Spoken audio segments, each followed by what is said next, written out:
The aim of this video is to raise awareness amongst all the site personnel, all the project personnel in regards to lifting and lifting operations. We have multiple loads being lifted up all over the site of all different natures, sizes and weights. There can be anywhere between 20 to 100 lifts a day. And the biggest problem is the people underneath that are working. Currently we've got over 100 men working on the ground on the basement level of the project. In order to control this and make it safe as possible, we need to follow our vision, which is to avoid all lifting above head as much as we can, but it requires cooperation from everyone on the project. My expectation is for everyone to buy into that they know when there's a load in the air, basically to move out the way, just 2 or 3 metres, just so it's not directly above their head. Best practice is the slinger will sling the load correctly as per the schedule of common lifts. Ultimately, the slinger has full control of the lift and he is in communication with the driver. And between the two of them, they will plan the route of the lift and try and avoid going over as many or as less people as possible. Once they've decided their route, the slinger will lift the load, check the load, and then he will start to send it on its way. As he starts to do this, he will blow the whistle to allow personnel underneath him to understand that their load is in the air. What we expect at this stage is everyone to just look up and identify the lift and where it is. From that point then, the slinger will follow the load along, moving people if necessary and asking them to step to one side outside the footprint of the load. That way there, we can ensure ultimately as fewer people as possible ever are underneath the load itself. When the slinger does turn around and blow the whistle, we do want everybody to adhere to him blowing the whistle and to acknowledging that load above their head and moving out of the way. We do know this is a working site. Not every single time someone can move out of the way. Someone might be working on a grinder or a heavy bit of machinery and can't actually hear.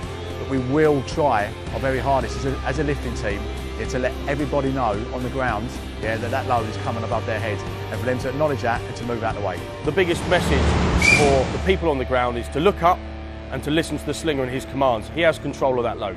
And that's why the biggest question to ask yourself is, can I move? And if you can, we expect you to move out the footprint of the lift.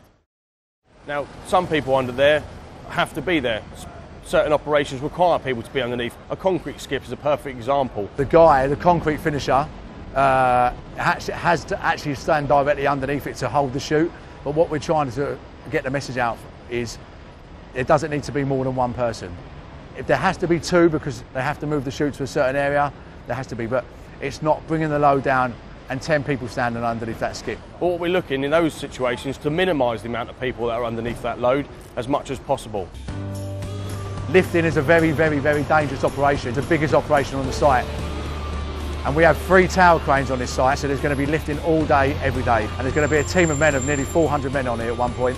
So we're just trying to instill that message very early on and get that message out there on a daily basis so everybody knows exactly what the whistles are for and exactly what the lifting team wearing the orange and the orange hard hat, the slingers, what we're trying to achieve on a daily basis, looking after everybody's safety at the end of the day.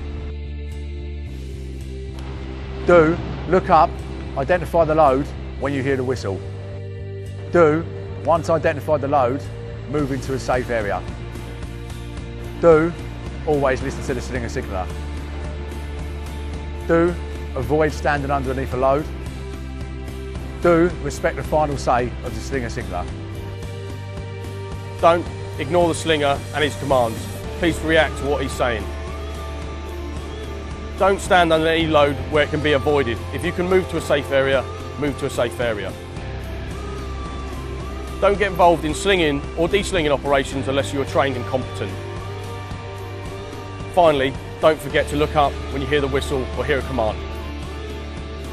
Remember, the lift is well planned, the lift is well managed, the lift is well supervised. But I need you to operate with us as a lifting team to get this message out there and to move into a safe area when there's a lift above your head.